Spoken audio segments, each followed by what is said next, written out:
We are the Shomos, and this is our story at home. We had just delivered Cameron, and they were taken into the NICU because he aspirated on sugar water, which some babies do. It was probably about an hour and a half later that a doctor came up to talk to us and tell us a little bit of what was going on with him. And oh my goodness, he says his heart's bad, his lungs are red, he's very low muscle tone, and he goes, but the worst part is we think he has Down syndrome.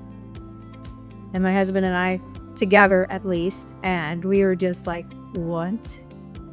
So he said chances are he'll never walk, he won't be potty trained, he won't talk, he won't have much in life, he'll be close to a vegetable. I didn't feel like I had any hope. You know, when I was told all of this, and this was really before there was much internet searches you could do, you still don't dial up like they get this time.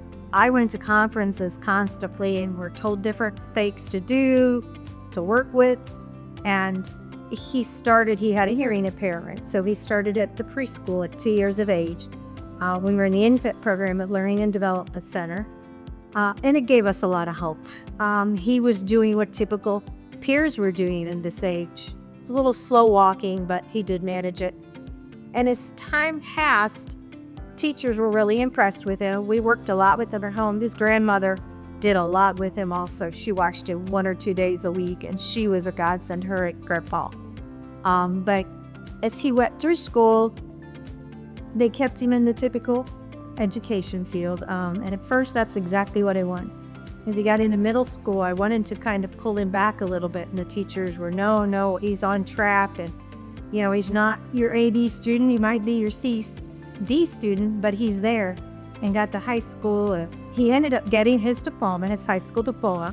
It was hard. I'm very impressed with where he's at today. It was a lot of hard work, but I do think it's different, maybe a little bit.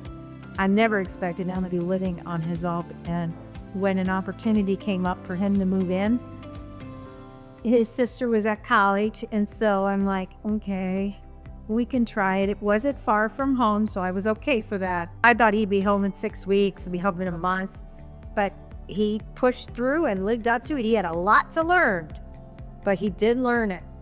He's got friends. We've went and spoke at national conferences where he's actually given a talk. Yeah, I would have never thought he'd speak in front of people, and he loves it. He's an amp. I went to conferences 2 or 3 times a year when he was little, and his dad stayed home with him and then his little sister. And the things we learned at these conferences were invaluable. It really hit. You may not need the information when you hear it, but it's always in the back of your mind and it pops up. There isn't a parent I know of that would not welcome any question. Just, do a little research, keep them out in the public. We signed him up for things without telling anybody he had Down syndrome. He played t-ball with the typical kids, Georgetown Little League. He played upward basketball. We signed him up and showed up. And there was always a coach or somebody that said, I want him. There was always somebody. So it's hard to get out there at first, I think, and to talk about it. I know it's hard to talk about it. But you don't give up hope. I mean, your child's going to be different than everybody else. There's going to be something that child is going to make you so proud of. We went to Florida with him. Every airport I think we've ever been in, he's known somebody there. He's went to every summer camp. Him and his sister went to Camp Potawatomi, Camp Crosby. And I mean, if you can get a camp counselor, we had somebody that went up and checked on him once a week to make sure everything was good, took stuff up we wanted to send him. He had a blast, and it's hard. He never came back and told us everything that he did.